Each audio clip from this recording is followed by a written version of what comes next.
Jadi KPAI di tahun 2024 ini yang kaitannya bullying di lingkungan sekolah, itu kami sudah mendata ada 15 kasus. Dan barangkali ini fenomena gunung es juga, Mbak. Jadi yang terlapor atau yang blow up oleh media itu masih sedikit. Di bawah mungkin lebih banyak. Pasti ada latar belakang yang tidak berdiri sendiri. Faktor yang tidak berdiri sendiri. Artinya, mohon maaf, ada kaitan bagaimana dengan pengasuhan di rumah. Kami dalam waktu 2 minggu nih, Mbak. 2 minggu yang lalu selain kasus Serpong itu barengan juga ada kasus di Makassar. Kadang insight anak-anak, saya mau menyebut insight saja kok berat ya. Karena mungkin anak-anak memiliki ide untuk melakukan bullying.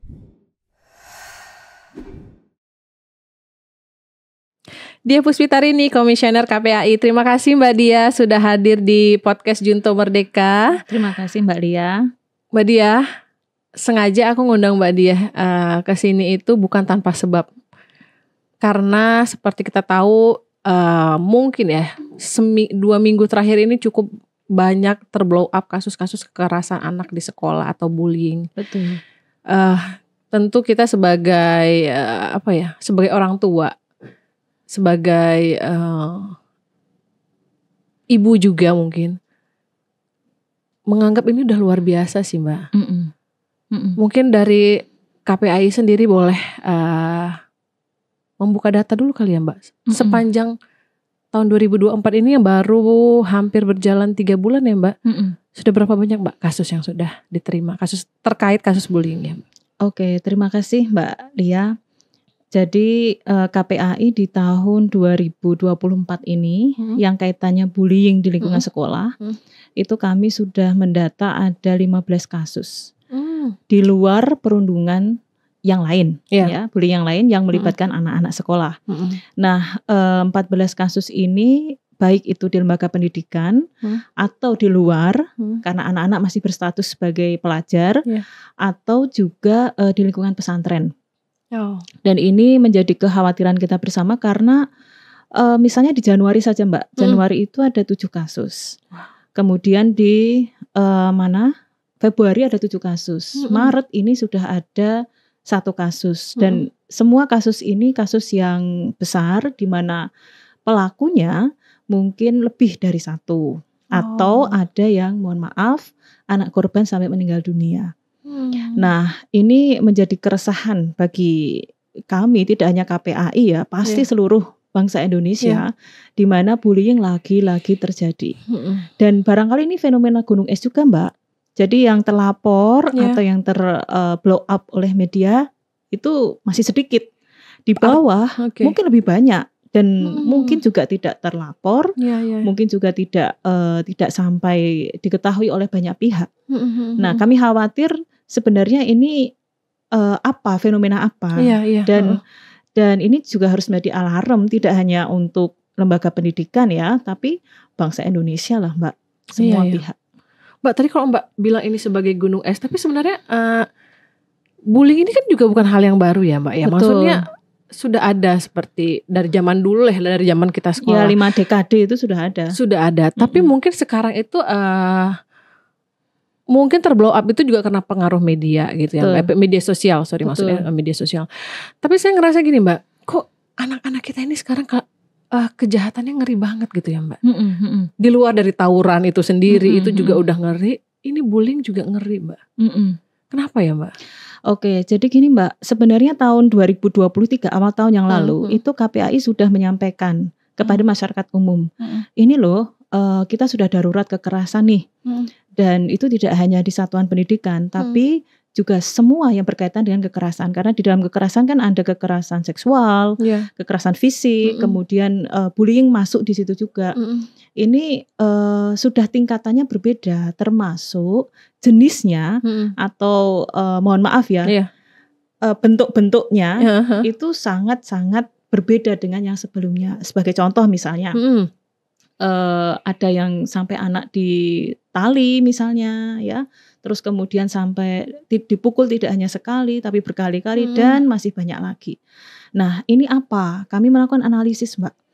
Nah, salah satunya apakah ini terkait dengan pengawasan, oke. Pengawasan itu tidak hanya orang tua loh ya, sekolah dan juga yang ketiga masyarakat. Nah, case-case yang terjadi itu juga banyak yang terjadi di luar sekolah. Artinya masyarakat kan sebenarnya punya kode juga ya, mestinya punya aware juga terhadap kerentanan anak-anak kumpul misalnya di luar jam sekolah dan lain sebagainya. Nah, yang kedua misalnya di dalam sekolah itu juga bagaimana pengawasan di lingkungan sekolah, baik itu guru atau sistem, Mbak. Jadi misalnya ada CCTV dan lain sebagainya, itu sudah pasti berjalan apa tidak. Karena di beberapa kasus CCTV-nya mati misalnya. Nah, terus yang ketiga di lingkungan keluarga. Orang tua juga boleh loh sebenarnya ngecek anak di mana, ya kan? Terus kemudian main sama siapa, kok belum pulang dan lain sebagainya. Jangan sampai hal-hal yang seperti ini hilang. Sehingga orang tua ya udahlah pasti nanti anak pulang. Nah, itu nggak bisa gitu juga. Nah, yang terakhir media sosial, Mbak. Kenapa ini menjadi penting? Mohon maaf ya. Kadang insight anak-anak, saya mau menyebut insight saja kok berat ya. Karena mungkin anak-anak memiliki ide untuk melakukan bullying.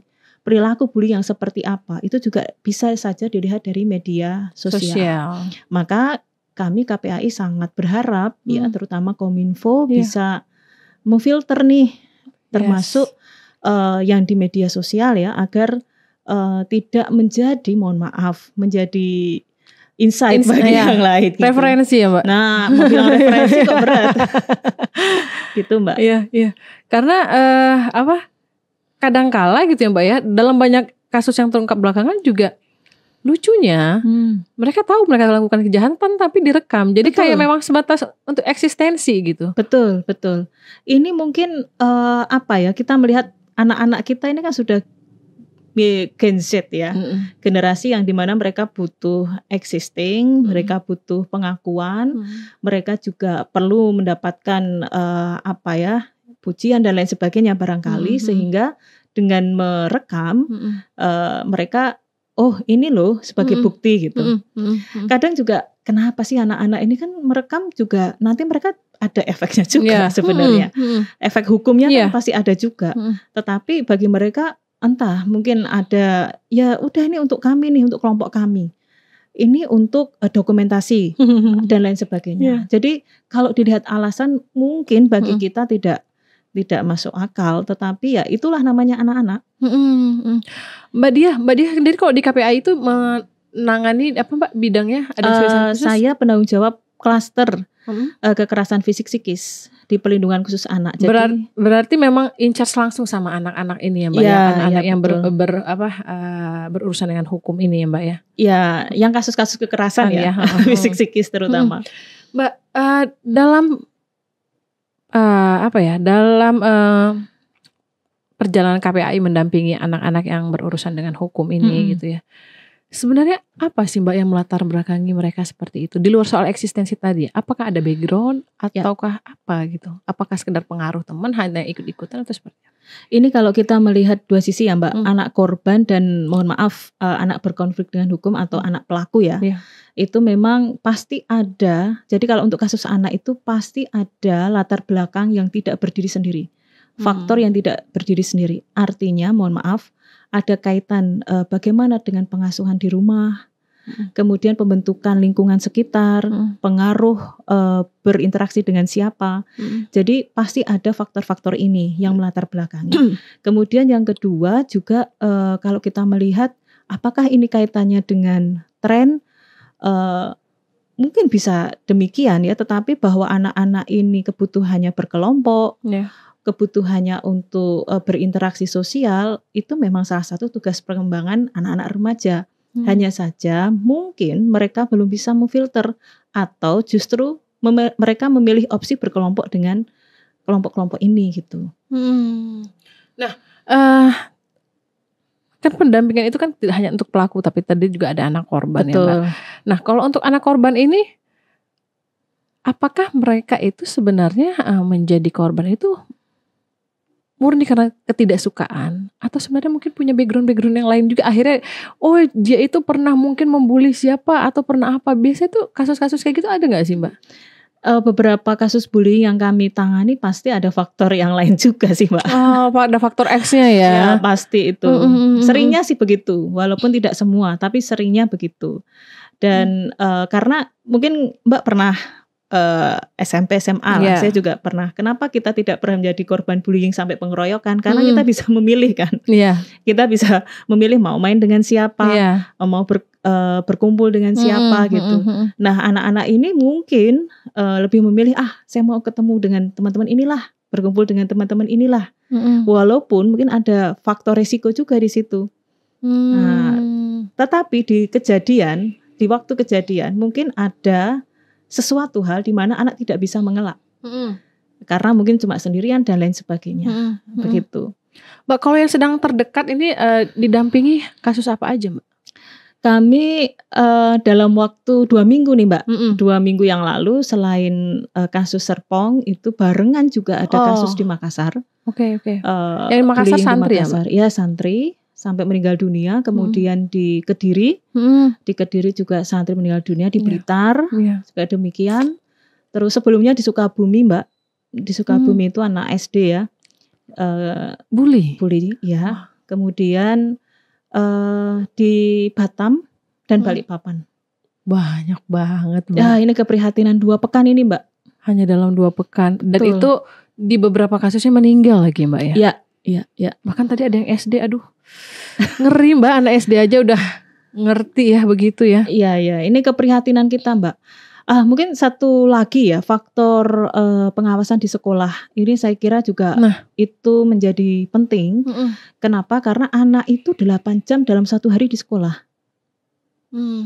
Jadi 24 jam kan 8 jam sendiri anak-anak di sekolah ya. Lebih kurang rata-rata. Nah iya, dan itu anak semua pada posisi yang bangun lah, tidak tidur kan. Ya kalau tidur mungkin ngantuk. Tetapi anak-anak ready, siap untuk mendapatkan ilmu. Sehingga sebenarnya 8 jam itu kalau kita bisa maksimal memantau apapun kegiatan dan tumbuh kembang anak, itu sebenarnya bisa kita antisipasi sih Mbak. Kerawanan-kerawanan yang lain. Dan saya yakin mungkin sekolah semuanya sudah mempersiapkan itu. Hanya saja kenapa kok terjadi ya itu bisa jadi accident atau bisa saja unsur yang sistemnya belum siap gitu. Baik unsur sistem di rumah, di sekolah maupun di lingkungan kita ya Mbak? Ya di masyarakat terutama. Mbak, tadi dari beberapa kasus kan memang yang sedang terblow up itu ada kasus di Tangerang ya, Tangerang Selatan, ada kasus di Blitar Kediri dan kasus di Makassar. Dalam perjalanan penanganan apa sebenarnya Mbak yang membuat anak-anak ini seperti ini Mbak? Bahkan kayak yang di Kediri itu kalau baca chatnya sama orang tuanya itu pilu banget ya, maksudnya dia sempat bilang pengen dijemput dan segala macam gitu ya Mbak ya. Apa nih Mbak sebenarnya yang Mbak temukan gitu ya, yang mungkin bisa jadi pelajaran kita bersama? Jadi yang pertama ini Mbak, harus ada komunikasi antara sekolah, lembaga pendidikan, Pompes dengan keluarga atau orang tua. Kalau di mohon maaf lembaga pendidikan berasrama ya, saya mungkin menyebutnya begitu saja. Itu kan sebenarnya case-nya berbeda dengan anak di sekolah umum. Kalau kita satu-satu dulu ya Mbak. Kalau anak di sekolah umum itu kan 8 jam, di luar itu pengawasan orang tua. Nah, artinya selama 8 jam ini harus ada komunikasi juga dengan orang tua, dan orang tua juga harus ada komunikasi dengan sekolah. Kemudian kalau di lembaga pendidikan berasrama ini kan hampir 24 jam lebih ya, ya 24 jam lah. Ini ada di lembaga tersebut. Nah, seharusnya komunikasi itu jauh lebih intens juga. Karena orang tua menitipkan itu kan dalam artian sudah titip deh. Biar anak ini dapat ilmu, anak ini juga perilakunya baik dan lain sebagainya. Jadi kalau saya menyarankan orang tua di luar sana menitipkan di lembaga berasrama, jangan sampai sungkan-sungkan untuk ngecek apa aktivitas anak. Dan tentu saja di lembaga yang berasrama harusnya juga ada report ya. Sekalipun itu hanya foto, sekalipun itu hanya informasi kegiatan, karena itu penting. Nah, yang ketiga adalah bagaimana kemudian sistem-sistem di 2 lembaga tersebut itu berjalan Mbak. Kan sudah ada Permendikbud Ristek 46 tahun 2023 ya. Kemudian kalau di lembaga pendidikan berasrama juga sudah ada aturan dari Kemenak. Artinya ini semuanya dijalankan, tidak hanya sekedar regulasi saja, tetapi ya betul-betul terapkan. Hanya saja memang perlu juga masukan, Mbak, karena di Permendikbud ini harus ada implementasi atau tugas-tugas yang lebih rinci lagi. Ya mungkin ini sebagai evaluasi kita bersama ya. Nah yang ketiga masyarakat, Mbak. Masyarakat dalam hal ini gini, kita pernah sekolah. Sekolah itu kan bukan hanya Menara Gading, Mbak. Lembaga pendidikan itu tidak hanya Menara Gading yang dia tinggi, tapi masyarakat sekitar tidak bisa menjangkau. Sekolah yang bagus itu kan school based management ya, di mana melibatkan unsur-unsur masyarakat. Sehingga masyarakat ini bisa bersama-sama dengan lembaga pendidikan, ya dilibatkan sekaligus pengawasan. Misalnya informasi aja nih Mbak, Bu, ini kok ada anak-anak masih nongkrong atau apa? Itu kan mestinya bisa Mbak informasi seperti itu. Benar. Dan sekolah pun juga lebih baik menjalin komunikasi, Pak, kalau ada anak-anak di sekitar sudah pulang sekolah kok belum pulang, tolong kami dikabari. Nah itu kan sistem yang sebenarnya bisa kita bangun gitu. Dan kayaknya itu belum jarang ya Mbak ya. Nah mungkin sekolah mungkin keseringannya mungkin ya ketika sudah selesai di keluar gerbang berarti tidak dalam pemantauan khusus gitu ya. Nah, kecuali orang tuanya mungkin bertanya, Bu, anak saya sudah pulang belum? Gitu. Itu menurut saya yang harus dirubah, Mbak. Kenapa? Lingkungan sekolah itu kan tidak hanya unsur-unsur di dalam gerbang sekolah loh. Benar. Lingkungan sekolah itu adalah unsur-unsur termasuk yang di luar sekolah. Iya, masyarakat sekitar. Karena lembaga pendidikan yang bagus itu juga bisa mencerdaskan orang-orang dan anak-anak di sekitar sekolah tersebut kan, Mbak. Logikanya kan begitu. Nah, sehingga mereka harus kita libatkan, dan sebenarnya di pendidikan, sistem pendidikan kita sudah membuka itu. Makanya ada komite sekolah misalnya, ada unsur masyarakat, cuman sudah diterapkan atau belum. Nah, di beberapa kasus yang kami dapati nih Mbak, kebetulan kok apesnya itu belum maksimal gitu ya. Jadi melibatkan masyarakatnya itu belum maksimal, sehingga ya benar nih ada ceruk-ceruk yang kosong. Sehingga mohon maaf, anak-anak melakukan bullying di lingkungan di luar sekolah itu seperti bukan tanggung jawab masyarakat gitu. Padahal andai kata semua berperan, semua saling membantu, itu bisa diminimalisir ya Mbak ya? Oh, saya yakin pasti bisa. Karena sebenarnya iya sih Mbak. Jadi kadang-kadang kan namanya apalagi anak-anak remaja pulang sekolah itu pasti nongkrong dulu ya. Iya, seringnya gitu Mbak. Kalau mungkin masyarakat terlibat pasti bisa ditanya ya. Bisa. Ini apa, sedang apa dan segala macam. Ya, apalagi itu di luar sampai sore ya Mbak. Sore yang harusnya anak-anak sudah pulang gitu. Mbak, pasti kan KPAI dalam perjalanan bekerja menangani anak-anak bullying ini kan tidak seorang diri juga ya. Kita tahu di pemerintah juga ada Kementerian PPA, kemudian ada juga Kementerian Pendidikan untuk yang terjadi di lingkungan pendidikan. Ada juga di Kemenak untuk anak sekolah-sekolah yang berasrama. Kemensos juga ya Mbak. Tapi kan kasus bullying itu masih banyak banget Mbak. Jadi sebenarnya gimana nih koordinasinya nih? Bahkan DPR juga harusnya ada ya berperan serta gitu ya Mbak ya. Ini gimana nih Mbak sebenarnya? Jalan gak sih? Nah, jadi begini Mbak, mungkin masing-masing sudah jalan ya. Saya yakin lah masing-masing kementerian sudah jalan. Cuman orkestrasi ini kan harus diatur Mbak. Siapa yang bagian piano mungkin, biola, terus dan lain sebagainya. Jadi ini semuanya mungkin sudah berjalan, cuma tinggal diatur saja. Kalau selama ini kasus yang kami tangani dengan KPAI, ini kan kami selalu mengajak duduk bersama Mbak. Jadi misalnya, karena memang tugas fungsi KPAI salah satunya pengawasan terhadap kasus.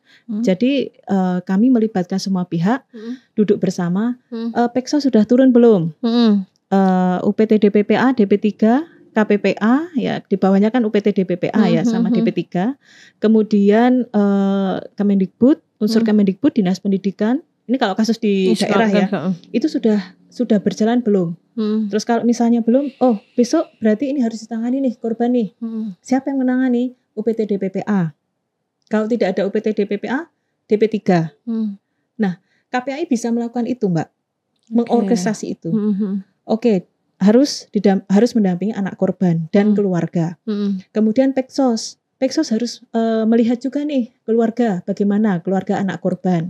Kemudian anak-anak yang lain yang mungkin mohon maaf menjadi anak pelaku atau ABH ya. AKH, silahkan dipastikan. Terus kemudian APH nih, aparat penegak hukum, kok nggak jalan nih Pak? Kok lama nih? Nah itu juga kami punya kewenangan untuk melakukan pengawasan itu, Mbak. Terus kemudian bagaimana Kemendikbud nih, sekolah lalai nih, abai, misalnya kasus di dalam sekolah misalnya. Nah, jadi mengorkestrasi itu memang tidak mudah dan kami harus melibatkan semua kementerian lembaga, Mbak. Termasuk misalnya ada kasus yang anak mendapat intimidasi nih, anak korban. Jadi kemana? LPSK. Seperti di beberapa kasus KPAI selalu memastikan, oh kalau mendapatkan intimidasi lapor aja ke LPSK. Nah, terus kami komunikasi dengan LPSK misalnya dan seterusnya. Jadi memang harus diatur, Mbak. Kasus anak itu tidak bisa diselesaikan dengan jalan masing-masing. Harus bersama-sama dan harus ada yang melit membagi tugas itu. Sebab kalau tidak, mohon maaf, ya udah jalan sendiri-sendiri. Terus ukurannya gimana? Misalnya ada anak berkonflik dengan hukum pun kan juga harus ada bapas, melibatkan bapas. Benar. Nah itu juga siapa? Oke, aparat penegak hukum memang punya kewenangan itu, tetapi mau jalan dan mau memastikan ngecek juga nggak mudah, Mbak. Jadi kalau masalah anak itu tidak bisa selesai sendiri, harus melibatkan semua pihak bareng-bareng. Kompleks ya Mbak ya. Termasuk mungkin tentunya si pihak orang tua ya Mbak ya. Oh iya. Harus kooperatif. Betul. Harus bersedia membuka bagaimana kondisi anak dan rumah tangganya itu sendiri. Karena anak itu berarti kan tidak bisa melakukan persetujuan terhadap dirinya sendiri kan Mbak. Harus didampingi oleh orang tua. Dan peran orang tua itu penting. Termasuk mohon maaf di kasus-kasus anak berkonflik dengan hukum sekalipun. Misalnya bullying ya, ada anak berkonflik dengan hukum, harus didampingi orang tua. Tapi semua lembaga ini menyadari kan bahwa ini sudah kayak Mbak Dia tadi bilang berkali-kali, ini alarm. Saya yakin sudah sih Mbak. Harusnya ya. Iya harusnya sudah. Walaupun ya kita masih tunggu sih. Betul.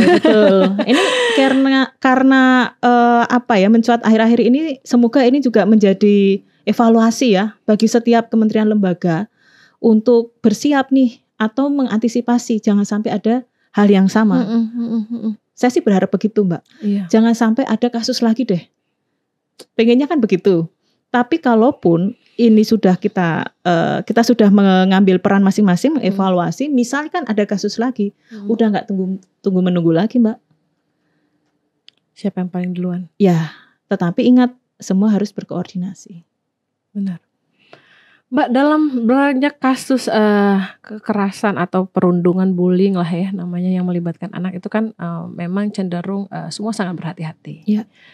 Semua juga memastikan bahwa anak ini masih punya masa depan. Jadi dalam penanganannya harus mengedepankan hak-hak anak. Betul. Termasuk dalam pasal undang-undang yang digunakan dan penanganan khusus.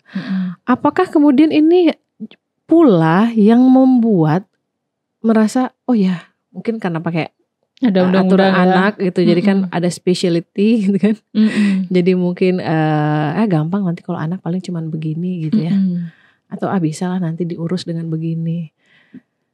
Apakah mungkin ada usulan untuk direvisi gitu atau seperti apa gitu? Karena kadang-kadang ya itu Mbak ya, mereka memang kita memahami bahwa mereka usia anak-anak masih pelajar, tapi untuk perlakuan mereka kayak tadi Mbak juga cerita ada anak SD itu kan kayaknya kita udah miris banget Mbak. Benar. Nah, apa nih yang harus dilakukan dengan aturan hukum kita nih Mbak? Kita sepakat ya Mbak, pada prinsipnya kita sepakat bahwa jangan ada kekerasan ya, dan tidak ada juga yang ditolerir dari kekerasan. Tetapi ya sekali lagi karena anak-anak itu tadi, karena anak-anak memang harus ada hak yang dilindungi dan itu sudah diatur di Undang-Undang Perlindungan Anak dan itu pun juga hasil konvensi Mbak. Jadi aturan Undang-Undang Perlindungan Anak di Indonesia itu pun juga hampir sama dilakukan di seluruh dunia juga. Nah, apakah perlu direvisi? Kalau kami di KPAI memang sedang menggodok itu, Mbak. Memang harus ada revisi.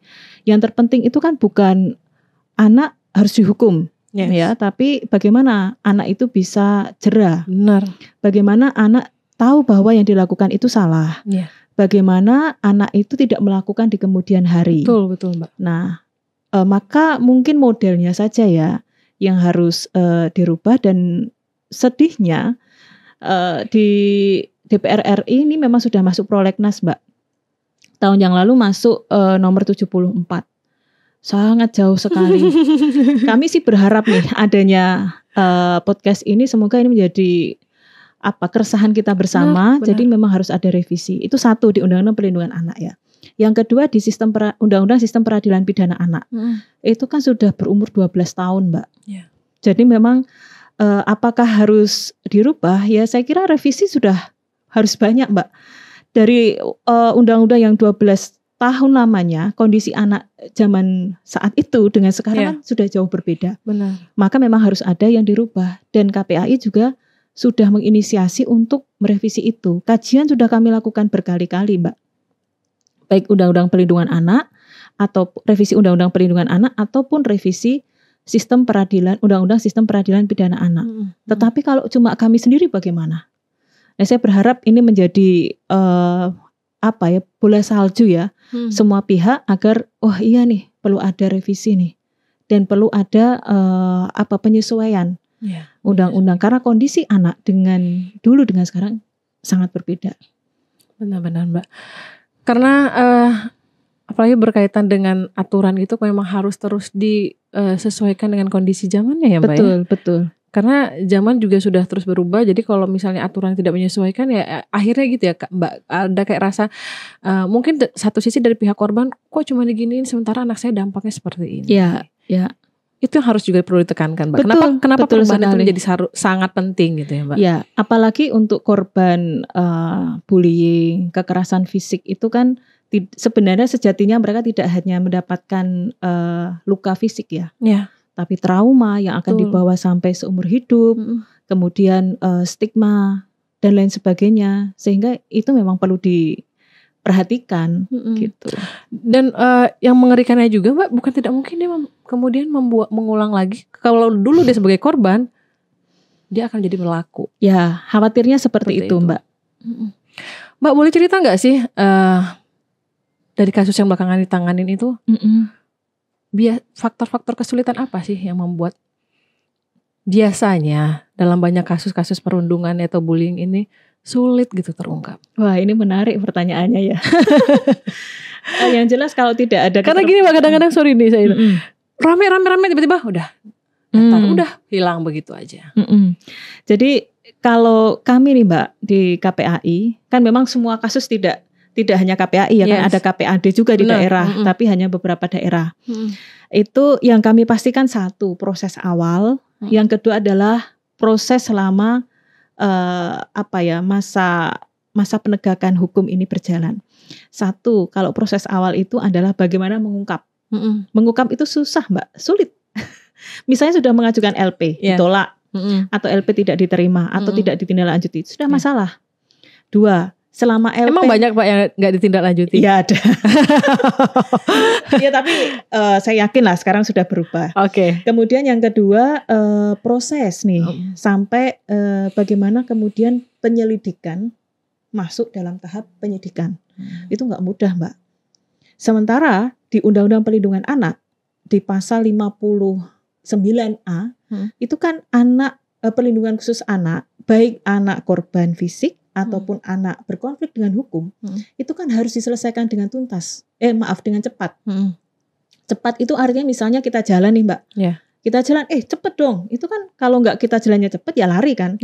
Nah, tetapi kan ini tidak dimaknai seperti itu. Masih ada yang belum memaknai seperti itu. Ini hambatan sampai proses penyidikan.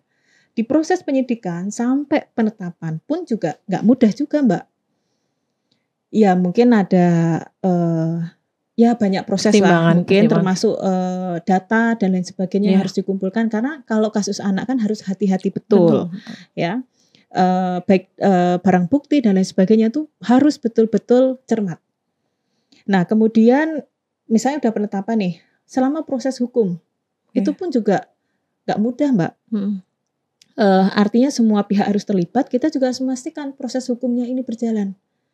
Nah penanganannya. Nah di akhir itu nanti rehabilitasi reintegrasi. Jadi kalau di Permen 78 tahun 2021 tentang pelindungan khusus anak, anak korban kekerasan fisik psikis itu nanti kan selain pencegahan, penanganan, ada rehabilitasi dan ada reintegrasi juga.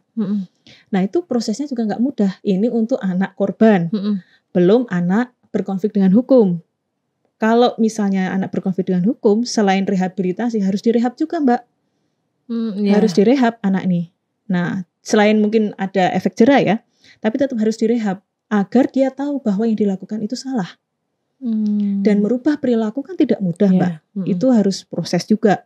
Tidak hanya pendampingan psikologis, tetapi juga baik pekerja sosial dan banyak pihak yang harus terlibat di sini. Itu juga tidak mudah. Jadi untuk di depan dan prosesnya ini tidak mudah. Terakhir pengawasannya Mbak. Kalau kita nggak cermat dan kita tidak memastikan proses semuanya berjalan, bisa nggak tuntas dong kasusnya. Dan pengawasan itu terus dilakukan sama KPAI ya mudah-mudahan. Iya, doakan ya Mbak. Termasuk untuk kasus-kasus yang sedang berjalan Mbak ya? Betul, betul. Untuk yang BINUS update-nya apa Mbak? Saat ini kan sudah ditetapkan ya, sudah ada penetapan, kemudian anak-anak baik yang berkonflik dengan hukum ataupun tersangka kan sudah dipanggil nih per hari ini tadi. Kemudian anak korban kekerasan masih pendampingan psikologis ya, karena anak masih trauma. Ya, dan kami memastikan proses peradilannya juga sesuai dengan Undang-Undang Sistem Peradilan Pidana Anak ya Mbak. Itu. Dan ini kan sudah masuk ranahnya aparat penegak hukum. Tapi kami memastikan proses ini berjalan lancar. Satu ini ya, kami tidak ingin mungkin KPAI hanya di kasus yang sekolah yang ini saja, enggak juga. Kami juga di pelosok pun kalau pengaduan masuk ke KPAI dan mungkin tidak ada KPAD di sana, itu ya kami tangani, termasuk yang mohon maaf di Cilacap pun juga kami pastikan nih proses hukumnya berjalan sudah sampai mana. Karena kalau kasus anak dari penyidikan dengan putusan itu harus cepat Mbak. Cepat dan tepat. Iya, gitu. Karena takutnya terlalu lama juga proses hukumnya, karena tadi ada hak-haknya yang jadi hilang ya Mbak. Iya, ada hak anak, itu kan diatur di pasal 64 ya Mbak. Baik diperlakukan secara manusiawi, kemudian hak tumbuh kembang, hak pendidikan, identitasnya juga harus dilindungi dan masih banyak. Mbak, di luar mungkin tugas Mbak sebagai KPAI dan teman-teman kementerian lembaga dan lainnya, saran Mbak sebagai seorang ibu juga ya, bagaimana seharusnya peran keluarga? Karena tidak mungkin juga ini semata-mata lepas dari pengawasan orang tua gitu. Bagaimana apa Mbak di tengah dengan apa ya banyaknya hiruk pikuk ya dengan perkembangan yang semakin tidak terbendung ya, bagaimana kita harus kayak tadi Mbak bilang, jangan malu jadi orang tua kepo gitulah ya istilahnya ya Mbak ya, karena memang anak itu butuh diawasi. Bagaimana menurut Mbak? Begini Mbak, jadi apakah mungkin ada unsur bagaimana aktivitas anak-anak di dalam rumah? Ya, mungkin ada faktor itu juga yang mempengaruhi. Saya yakin setiap orang tua mungkin sudah maksimal melakukan pendampingan, tetapi kita juga jangan lengah. Itu satu. Yang kedua, bagaimana agar anak-anak lebih nyaman di rumah ya. Sebenarnya bukan di rumah, nyaman dengan anggota keluarga. Komunikasinya juga lancar, pengasuhannya juga tepat, sehingga anak ini tidak mendapatkan kenyamanan di luar orang-orang di rumah. Di kasus-kasus bullying mungkin atau anak berkonflik dengan hukum, rata-rata komunikasi mereka mungkin setiap orang tua mengatakan udah bagus, tapi bagi anak mungkin lebih nyaman dengan teman-temannya. Itu satu. Yang kedua, kalau misalnya pengawasan, saya sudah melakukan pengawasan kemanapun, anak pergi, oke, tetapi pastikan juga dia bermain dengan siapa. Bermain dengan siapa, apa yang dilakukan. Gak masalah kok kita menjalin komunikasi dengan sesama orang tua. Dan itu penting menurut saya. Tidak hanya ketika anak menghadapi masalah. Tetapi untuk pergaulan setiap orang tua itu juga harus nambah circle nih Mbak. Yaitu orang tuanya anak-anak yang lain. Karena ini menjadi penting kalau ada sesuatu hal atau kok anak belum pulang nih. Oh saya tanya mama ini. Saya tanya ibu ini dan seterusnya. Yang ketiga Mbak, pengasuhan itu bukan tanggung jawab ibu saja. Bahwa ada peran ayah. Dan ini nggak usah saling menyalahkan lah. Benar. Tetapi ini harus bareng-bareng. Ayah itu mungkin nggak bisa 24 jam atau waktunya lebih banyak dengan daripada ibu. Tetapi figur orang tua, figur ayah itu sangat penting untuk anak-anak. Karena mungkin dari ayah anak-anak bisa membentuk karakter yang bertanggung jawab. Perbincangan kita menarik, tapi nanti saya lain waktu pengen diskusi lagi bagaimana kemudian cara membesarkan anak-anak korban bullying. Mungkin nanti kita boleh ngobrol-ngobrol lagi. Tapi terima kasih untuk hari ini Mbak Dia. Mudah-mudahan KPAI juga terus berada di jalannya untuk menjaga semua anak-anak Indonesia Mbak Dia. Mohon doanya ya Mbak, karena ini nggak mudah. Ya. Mudah-mudahan juga dengan tadi niatan-niatan dan usulan-usulan yang disampaikan KPAI tidak ada lagi kasus bullying Mbak. Karena setiap dengar beritanya tuh aduh sedih banget, apalagi kalau sampai para pelaku atau korbannya masih di anak-anak atau usia di sekolah dasar. Terima kasih Mbak Dia. Terima kasih ya Mbak. Demikian sahabat Merdeka, ketemu lagi di podcast Junta selanjutnya. Dah.